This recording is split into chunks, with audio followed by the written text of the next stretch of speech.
Hey Canucks fans, welcome to Clay's Canucks commentary for Sunday, May the 20th. I'm Clay Emo, I'm at Canuck Clay on Twitter, I'm at Clayton Emo on Instagram, I'm the founder of the GLCPC, the Good Looking Canucks Positivity Club, and this is my Canucks take, all in one take. As I watch the World Hockey Championships and I see Elias Pettersson play well for Sweden, play Quinn Hughes play well for the United States, I think about how lucky we are as Canucks fans that we have both of those players. We have Brock Boeser as well, who probably would have gone to play in these World Championships if it wasn't for his contract situation. And then, of course, we have Bo Horvat. And Horvat, Boeser, Pettersson, and Hughes making up our core four, so to speak. And I do think that we are in a good spot as Canucks fans, as a Canucks franchise, a good spot to build and to move forward. You know, as we've been talking about, the rebuild has been going on for at least in earnest for a couple of years now, or at least a year since the Sedins have moved on. So there is optimism. There's a reason for high hopes among the team. And along with high hopes and optimism comes expectations and hype and anticipation. So I put a poll question up on Twitter today, just saying, of the three, going back a couple years for Boeser, last year for Pettersson, and this year for Hughes, who of those three guys, which player were you most excited about? Which player were you most hyped about? And, of the almost 200 votes so far, majority of being Elias Pettersson, understandably, about 60 to 65%. Then you have Quinn Hughes coming in at about 20%, and then Boeser making up the 10 to 15%. So it's definitely Pettersson out ahead, and then Hughes, and then Boeser. And obviously, all three, there's no wrong answer for all three of these guys, but I'm going to quickly state an argument why, for me, and this, I'm not trying to convince anyone because, like I said, it's a good problem to have. But for me, I actually am the most excited about Quinn Hughes.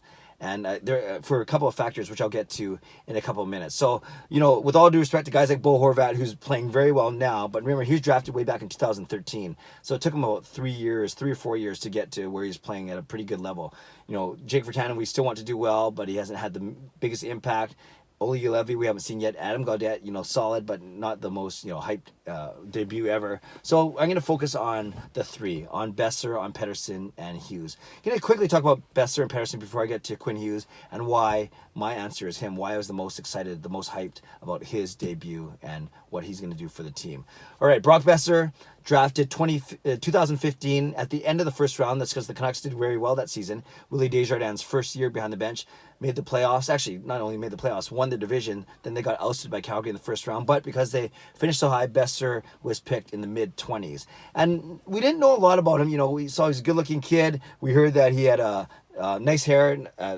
Not just heard about it. We saw the nice hair, but we heard that he was a decent player, with a really good offensive ability, but didn't know much about him. At least I didn't know much about him. I should speak for myself only. Then he had another good year in college, and then we called him up at the end of the 2016-2017 season. So remember, he got drafted in June 2015. Then he plays a full year, actually 2 years of college, right? June ending 2016, and then made his debut for the Canucks at the end of 2017. And we know he did well. He got 4 or 5 goals in those 9 games, and including scoring on his very first game, a road game in Minnesota, his hometown.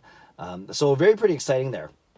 And then he did very, very well to end off the season. And then we know in 2017-18, he was a finalist for the Calder Trophy. Unfortunately, his season ended in early March because of that back injury. And then after a slow start, 2018-2019, played very well for the last 2/3 of the season.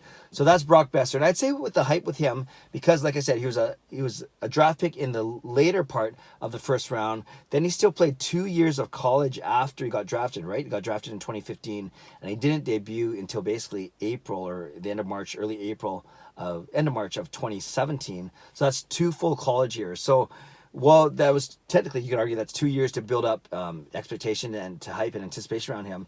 Really, we didn't think too much about him because it was still the Sedins, it was still other guys in our lineup. But obviously, as his season ended and then he made his debut, I think it was once he made his debut for the Canucks that fans got excited. So we got excited for the last part of the 2017 season, and then we were excited over the summer, say 2 or 3 months, 4 months actually, I should say, over the summer, May, June, July, August, until training camp started in September. So I think there was good anticipation for Boeser because of not so much what he did in college, which was pretty good, but more importantly, what he did in his short stint with the Canucks at the end of the 2016-2017 season. So Boeser, the height level was pretty good. Then I'd say Pettersson, as good as Boeser was, but Boeser was really good during his rookie year, of course.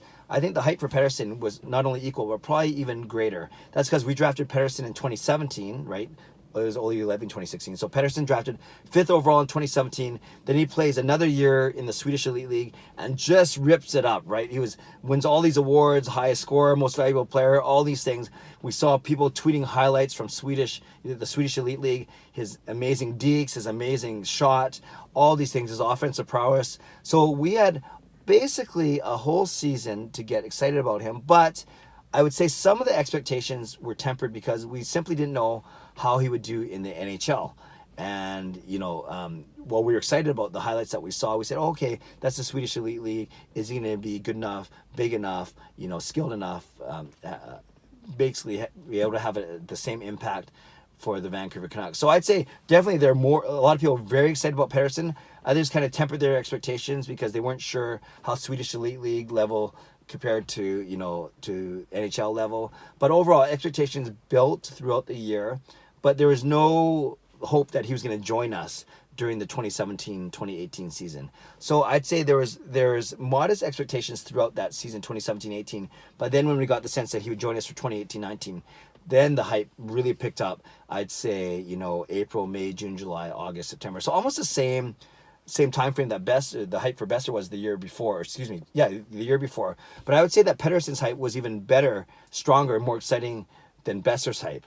And that's because of a couple things. Number one, Pettersson, despite people not knowing how well they could compare the level of competition, he had a full year of dominating the Swedish Elite League, right? And so as more Canucks fans started to pick up on his story throughout the year, then the 4 or 5 months over the summer, in the spring and the summer while waiting for him, those were agonizingly long because of the hype. So I'd say there was the concentration of hype in the 4 or 5 months of that summer were stronger for Pettersson in the summer of 2018 than they were for Boeser in the summer of 2017 because of how strong Pettersson's year was. And you also got to remember that we knew that the Sedins were retiring, so then they announced their retirement in April of 2018. So we also knew that someone would have to take the mantle for the Canucks. So that's why I think and Pettersson was going to be one of those players along with Boeser and Horvat. So I think Pettersson's hype was stronger than the Boeser hype. And you might agree with me there. As much as I like both players equally, as much as the Boeser hype was good, I think the Pettersson hype was that much stronger. And I even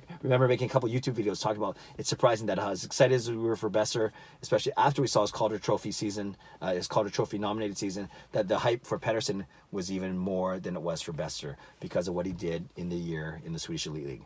And then you get to Quinn Hughes. And this is why I think that the hype for Quinn Hughes, the anticipation for Quinn Hughes, at least for me, was even stronger than Boeser and stronger than for Pettersson. As we know, we drafted Quinn Hughes at the 7th overall pick in the 2018 draft. Many people were surprised that he fell to us, but I certainly don't think anyone was complaining. We weren't going to get Dahlin or anything like that, but to get maybe arguably the second best defenseman in that draft class, many Canucks fans were thrilled.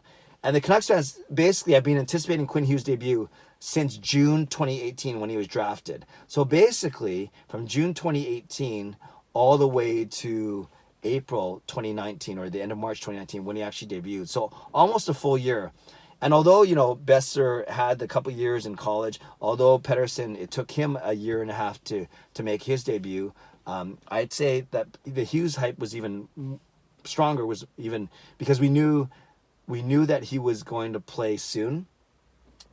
We knew that there's a good chance that he'd play basically by the end of the 2018-2019 season, which he did. So the wait for him was shorter, but that's why I think the anticipation was even stronger. If you follow what I'm saying, is the level, the intensity of anticipation was stronger.